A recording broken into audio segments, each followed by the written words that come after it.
as aulas, aí vocês têm a oportunidade. Então, pessoal, a nossa aula de hoje trata sobre conceitos e teorias da administração.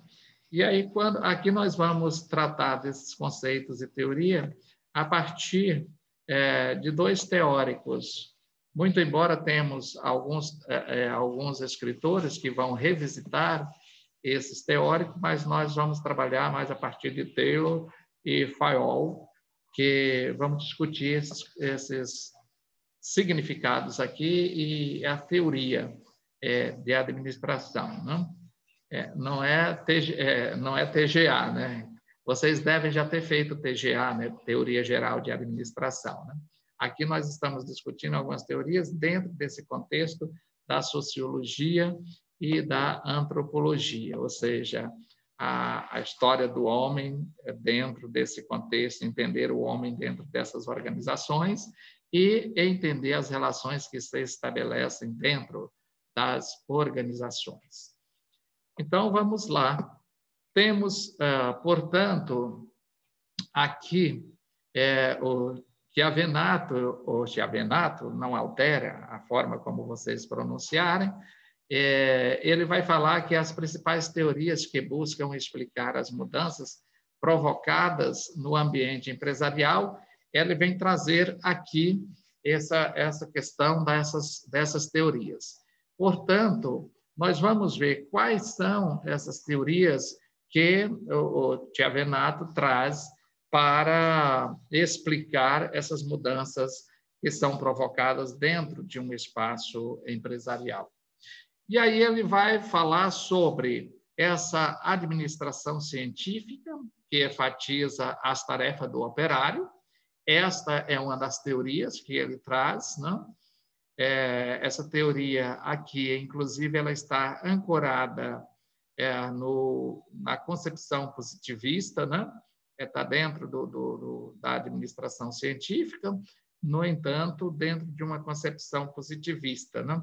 E aí existem aqui a outra teoria, que é a teoria clássica do modelo burocrático, cuja ênfase recai sobre a estrutura das organizações, ou seja, como são estruturadas essas organizações, e essa estrutura ela tem que ter, um desses setores tem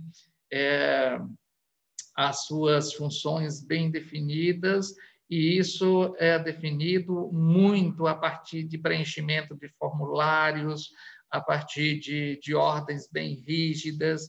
É aquela coisa, eu não posso transitar um documento mesmo se o chefe já tiver assinado um documento, mas se ele não der a ordem que eu tenho que levar esse documento a outro setor, né? Eu não posso levar esse documento a outro setor porque está amarrado aí dentro desse aparato burocrático, né? Essa teoria clássica do modelo burocrático, né? Então, tem que obedecer essa estrutura e essas ordens de comando. Eu só posso movimentar de acordo com os comandos que são dados pela chefia, mesmo que as atividades estejam prontas, mas eu, enquanto um funcionário ou um membro da equipe dessa empresa, eu tenho que primeiro aguardar o chefe dizer faça, né? Para poder eu realizar a atividade, né? Isso retira, inclusive, do funcionário a autonomia e a criatividade para o desempenho de suas atividades profissionais, né? Fica muito atrelada a essa questão burocrática, né? E aí a coisa não anda, né? E temos isso, inclusive, na administração pública, isso ocorre de forma assim em determinados momentos, tão desumanos, né? A gente vê as pessoas aguardando aí um medicamento, que são medicamentos que são providos pelo Estado ou pelo município, pelo poder público, né?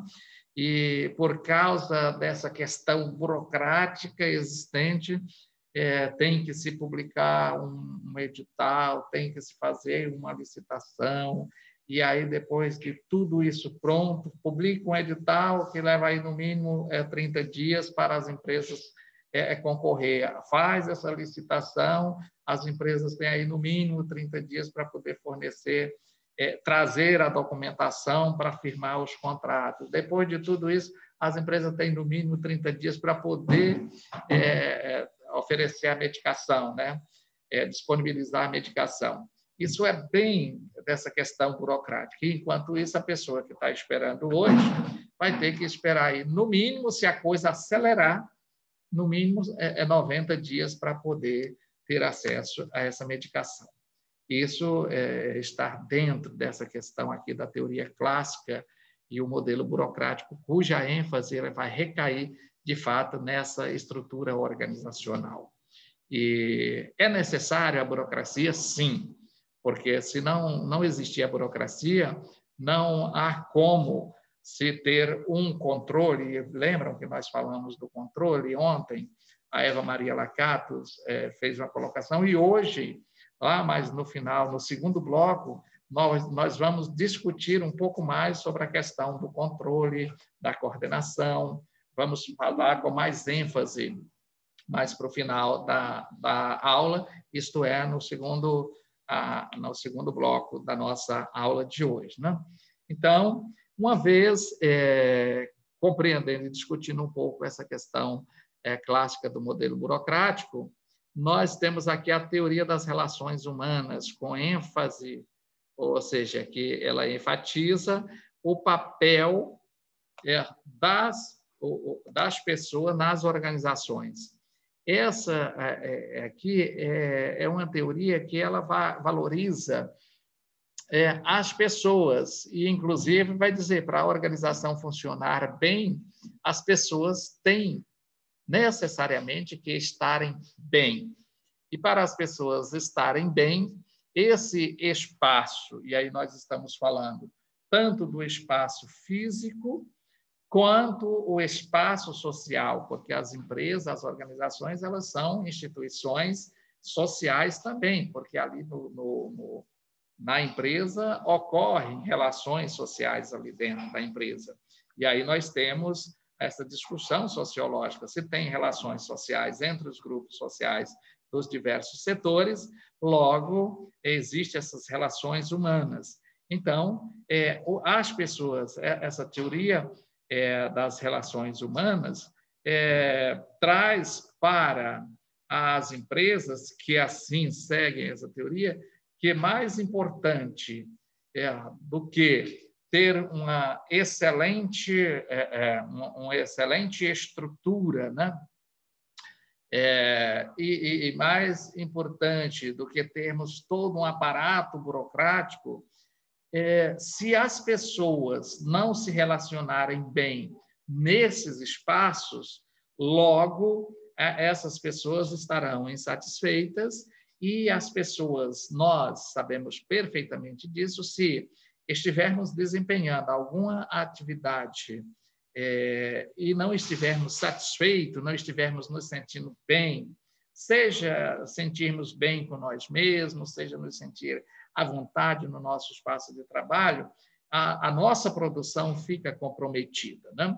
E aí, com isso, não vai, essa empresa, logicamente, ela vai ter uma certa deficiência naquilo que ela faz nos seus fins, nas suas atividades fins, se as pessoas ali não estiverem bem, tá bom? Então, veja que aqui dentro das teorias das relações humanas, isso aqui perpassa por todas as profissões, seja no campo da administração, seja no campo das ciências contábeis, que, inclusive, vai fazer a contabilidade dessas empresas, e aí, para isso, tem que ter todo, inclusive, o contrato social dessas empresas, compreender bem toda a estrutura dessa empresa, né, para fazer a contabilidade. Se formos aqui para a área da engenharia civil, é claro que se precisa, e aí precisamos ter padrões, principalmente na engenharia civil, porque existem dados que são técnicos e que são científicos e que apresentam, inclusive, o que deve ser utilizado para a execução de uma determinada obra, seja esta obra uma edificação de um prédio, de uma casa, seja esta obra a pavimentação de uma rodovia ou a pavimentação de uma rua, mas tem que existir critérios técnicos específicos para que este trabalho ou essa atividade ela tenha qualidade, né? E aí isso lá um pouco mais no final do segundo bloco também vamos falar sobre a eficácia e a eficiência, tá? Então veja aqui nós Professor, estão pedindo para o senhor aceitar aí. Isso, parece que tem uma pessoa aqui. Muito obrigado, Gabriel Almeida. Tá, obrigado. Está ingressando. Vamos ver se a internet dele consegue colocar ele na nossa sala. Parece que foi, né? Então, veja, quando nós falamos aqui do Chiavenato, ele traz esses ambientes empresariais e esses principais, essas alterações dentro desses ambientes a partir dessas três identificação aqui de teorias administrativas, teorias da administração.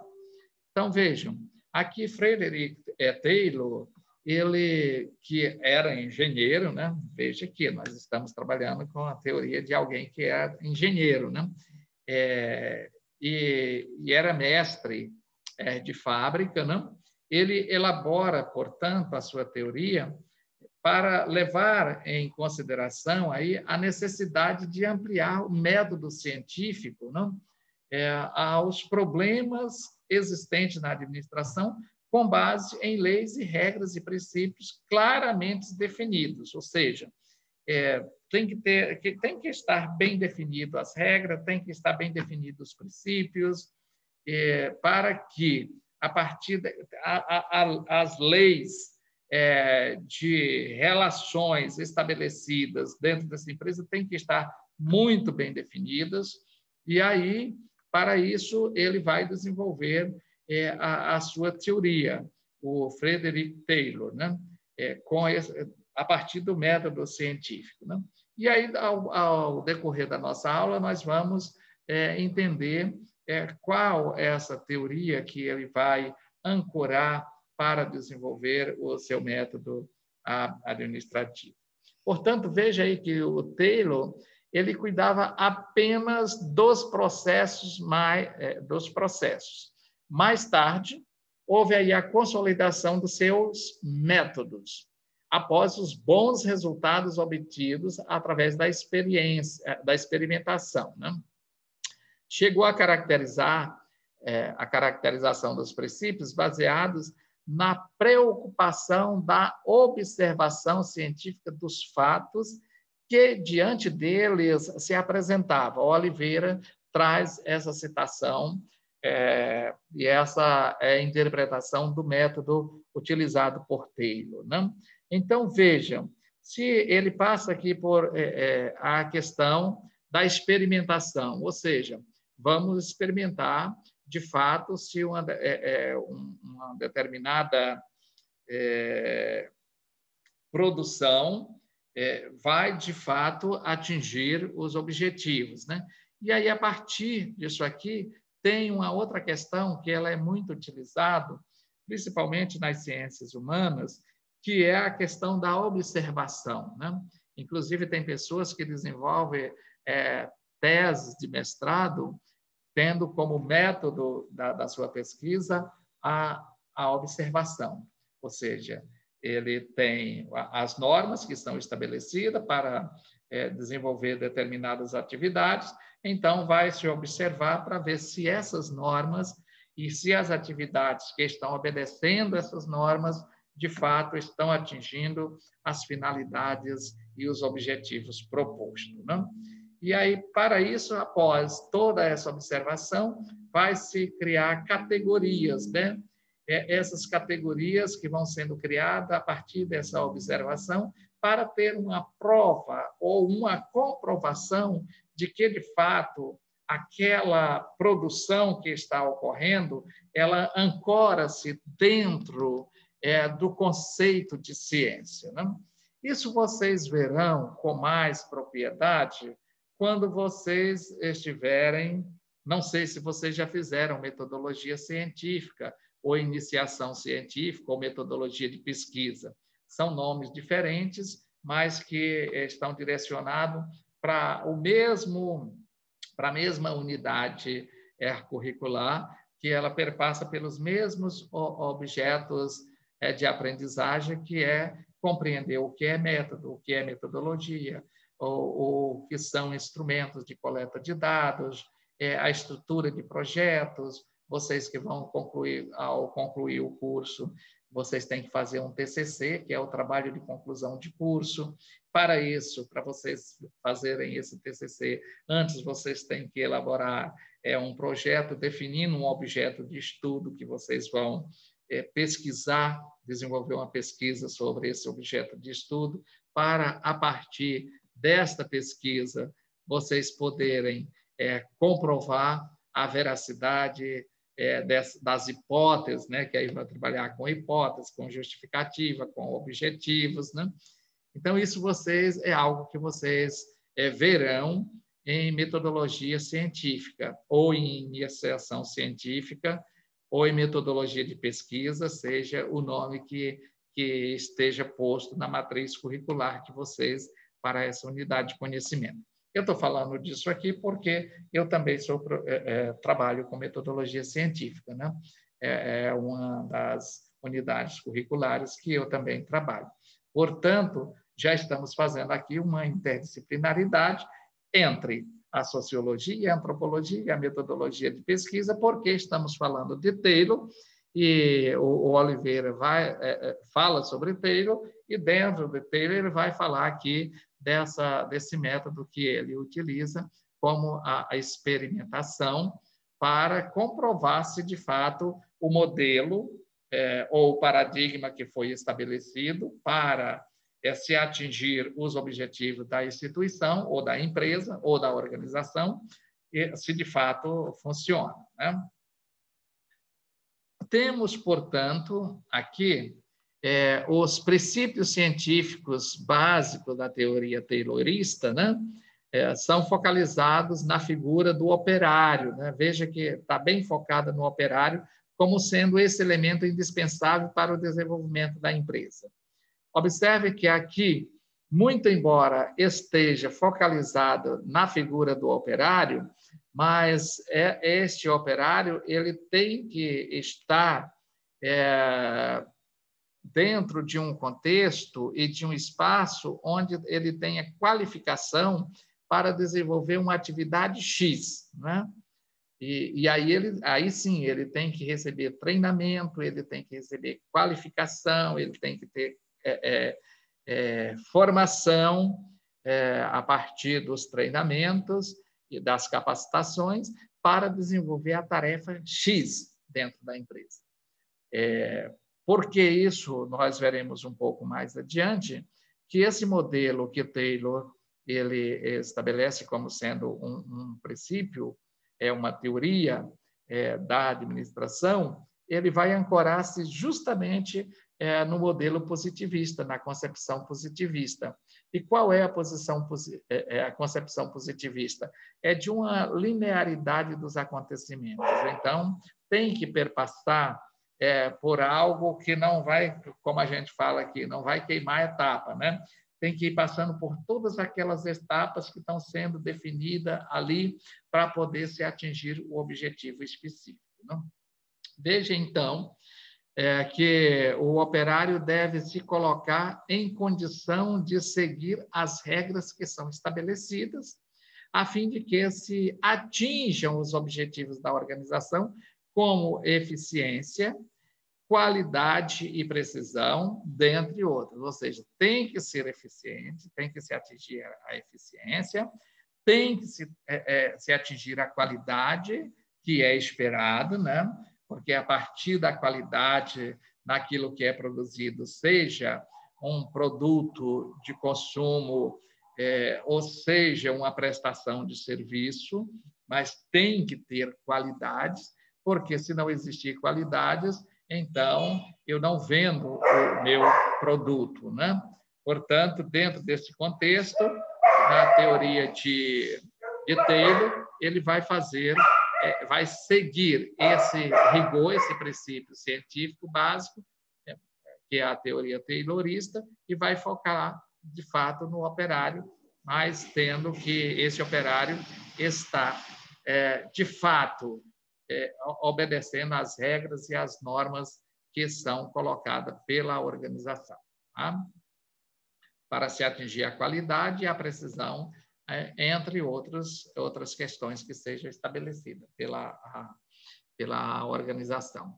Aí Oliveira ainda ele baseia-se em Taylor, né, na obra de Taylor, e cita 3 princípios de sua teoria, ou seja, a teoria taylorista de administração. E quais são esses 3 princípios, né? Inclusive, isso aqui faz parte do fórum que eu coloquei para vocês responderem lá, né? Quais são esses 3 princípios aqui da teoria taylorista que o Oliveira traz, né? Ele vai falar que, dentro de um dos princípios, é atribuir a cada operário a tarefa mais elevada que lhe permitisse as aptidões. Ou seja, aqui as pessoas têm que ter aquilo que nós trabalhamos nos cursos de ciências humanas, nós falamos de habilidade, né? Então, a empresa e os chefes desta empresa, eles têm que estar atentos à habilidade dos operários para desenvolver determinadas ações dentro da empresa. E, a partir dessa detecção, então, atribuir a esse operário a tarefa mais elevada que ele permite as suas aptidões, aquilo que ele tem aptidão para fazer. Então, dar-lhe essa tarefa, e aí sim, vai se exigir, que veremos um pouco mais adiante. Uma outra questão que Oliveira vai lá beber-se em Taylor, a questão de solicitar de cada operário o máximo de produção que se pudesse esperar de um trabalhador hábil em sua categoria, né? Se o operário, se vai ser dispensado para o operário aquilo que ele tem aptidão para fazer, então, se você tem aptidão, o que vamos chamar de habilidades, né? Então, você tem que produzir o máximo. Então, vamos colocar, vocês já observaram que, inclusive, hoje, dentro dessa linguagem neoliberal que temos, né, e da política neoliberal, a política do Estado mínimo, que se solicita isso aqui das pessoas, que são... e aí a gente trabalha muito com habilidades e competências, mesmo na educação, então, se exige, inclusive, produtividade, né? Então, você vai produzir mais, e aí, se você tem habilidades, vamos exigir o máximo. Se exigirmos o máximo, outro aspecto interessante é que cada operário ele possa produzir maior soma de trabalho e que aí tenha uma remuneração adequada, ou seja, 30% a 50% superior à média dos trabalhadores que desenvolve a mesma função, né? Que faz as mesmas atividades. Aqui entra uma questão que é muito utilizada, a produtividade. Se tem a produtividade, então eu vou ter participação nos lucros, né? E aí, veja, essa linguagem do capitalismo. Aí o trabalhador ele vai se arrebentar de trabalhar, porque ele quer produzir mais, porque se ele produzir mais, aí ele tem participação nos lucros aí posteriormente, tá? Então, veja que isso aqui são os 3 princípios que Oliveira traz dentro da concepção da teoria taylorista, né? Que é a teoria científica taylorista. Bom, nós estamos, então, chegando ao final desse primeiro bloco. Eu vou, então, encerrar esta primeira etapa da nossa aula, este primeiro bloco, e nós voltamos logo no segundo bloco para darmos continuidade a essas teorias, conceitos e teorias de administração, tá bom? Portanto, nos veremos daqui a pouquinho.